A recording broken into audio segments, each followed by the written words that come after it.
السلام علیکم اسٹوڈنٹس، آج ہم سبق آرام و سکون پڑھیں گے۔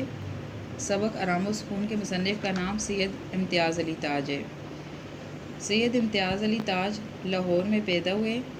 ان کے والد مولوی ممتاز علی کو شمس العلماء کا خطاب ملا۔ 1932 میں مشہور زمانہ ڈرامہ انارکلی لکھا۔ ان کے مزاحیہ اسکیچ خاکے چاچا چھکن کے نام سے شائع ہوئے، جو بہت مشہور ہوئے۔ ریڈیو پروگرام پاکستان ہمارا ہے شروع کیا۔ اپریل 1970 میں ان کو نامعلوم شخص نے قتل کر دیا۔ امتیاز علی تاج کے ڈراموں میں تمام لسانی خوبیاں موجود ہیں۔ ان کی تحریر سادہ اور بے تکلف ہے۔ وہ الفاظ کا استعمال بڑے سلیقے سے کرتے تھے۔ ان کے ڈراموں کی زبان سلیس اور رواں ہے۔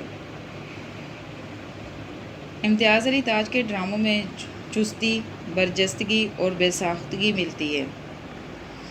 کسی ڈرامے کی کامیابی کا دارومدار اس کے مکالموں پر ہوتا ہے۔ یہی وجہ ہے کہ انہوں نے مکالمہ نگاری کی طرف خصوصی توجہ دی۔ ان کا ایک مشہور ڈرامہ آرام و سکون اس کی واضح مثال ہے۔ سبق آرام و سکون سید امتیاز علی تاج کا ایک ڈرامہ ہے۔ ڈرامہ کے معنی کر کے دکھانا ہے۔ اس ڈرامے میں انہوں نے آرام و سکون کی اہمیت کو واضح کیا ہے۔ یہ ایک مزاحیہ ڈرامہ ہے، لیکن اس میں انہوں نے ایک سنجیدہ پیغام دیا ہے کہ ایک بیمار شخص کا کس طرح خیال رکھنا اور عیادت کرنی چاہیے۔ اسلام میں مریض کی عیادت کرنا ثواب کا کام ہے۔ اس ڈرامے میں کام کی زیادتی کی وجہ سے میاں بیمار ہے۔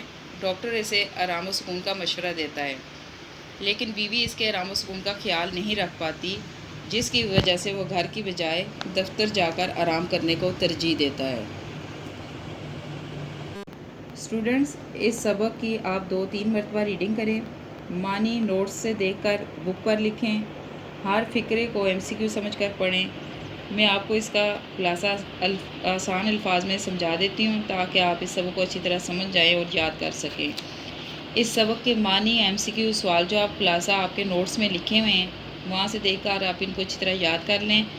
نثر پاروں کی تشریح جو میں آپ کو مارک کر دوں گی، پیٹرن کے ساتھ خوش خط لکھنی ہے۔ شکریہ۔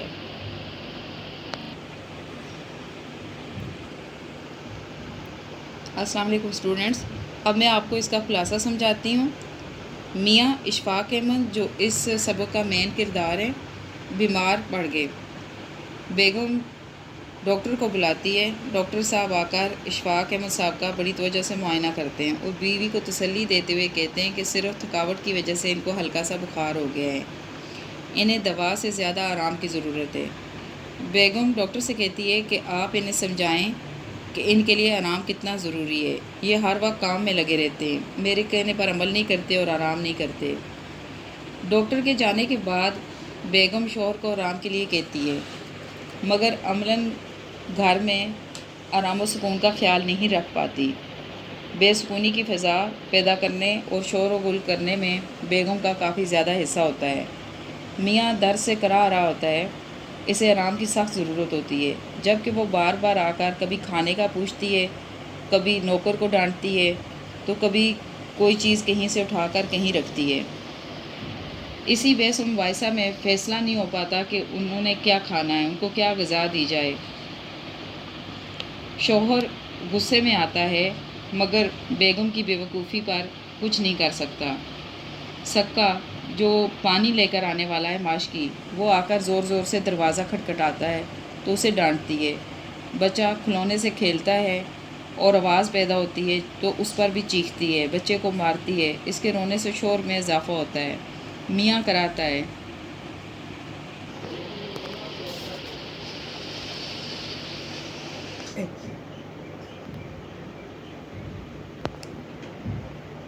بیگم جھاڑو والے کو برا بھلا کہتی ہے۔ میاں پریشان ہو کر اکیلا رہنے کی درخواست کرتا ہے۔ اتنے میں بیگم کی کسی سہیلی کا فون آ جاتا ہے۔ بیگم کسی دوسرے کمرے میں ہے، مجبوراً وہ فون بھی شوہر کو ہی سننا پڑتا ہے۔ شوہر بمشکل بیوی کی سہیلی کو ٹالتا ہے۔ اتنے میں بیگم آ کر لڑتی ہے کہ سہیلی کا نام کیوں نہیں پوچھا۔ اتنے میں ہی پڑوس سے گانے کی آوازیں آنے لگتی ہیں۔ کوئی صاحبزادہ ہارمونیم پر مشق کر رہا ہے، گانا بجا رہا ہے۔ پھر دروازے پر بیکاری کی آواز آنا شروع ہو جاتی ہے۔ میاں پریشان ہو جاتا ہے، اس کا ذہنی سکون غارت ہو چکا ہوتا ہے۔ رہی سہی کسر خامن دستے کی دھمک پوری کر دیتی ہے، جس میں للو ریٹھے کوٹ رہا ہوتا ہے۔ للو ان کے ملازم کا نام ہے۔ میاں کے احتجاج پر بیگم نوکر کو ڈانٹتی ہے۔ شوہر سے برداشت نہیں ہوتا، وہ درد سے کراتے ہوئے اٹھ بیٹھتا ہے اور بیوی سے کہتا ہے کہ میری ٹوپی اور شیروانی لے کر آؤ۔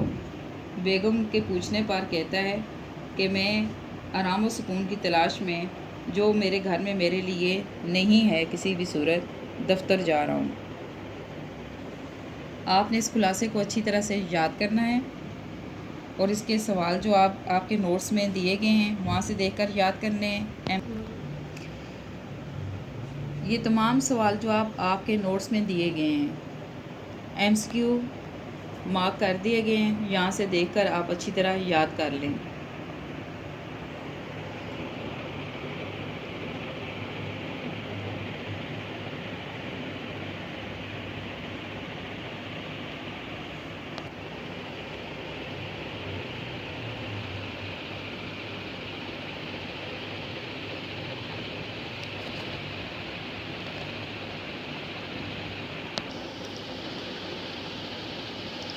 نوٹس کے ایم سی کیو آپ کو مارک کر دیے ہیں، یہاں سے دیکھ کر آپ اچھی طرح انہیں یاد کر لیں۔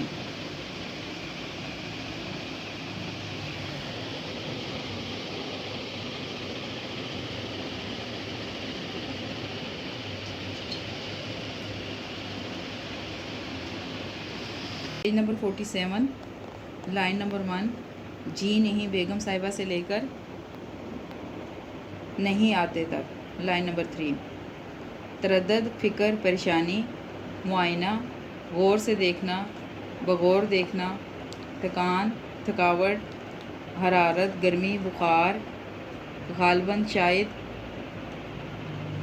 یہاں تک آپ نے نثر پاری کی تشریح کرنی ہے۔ پیج نمبر 48، لاسٹ لائن، سکہ، گھر میں بیرے بستے ہیں، سکہ، معاشقی، بیرے، جسے کم سنائی دے، کم بخت، بدقسمت، کنڈی کھٹکھٹاتا ہے، دروازہ کھٹکھٹاتا ہے، اللہ مارو، نامراد۔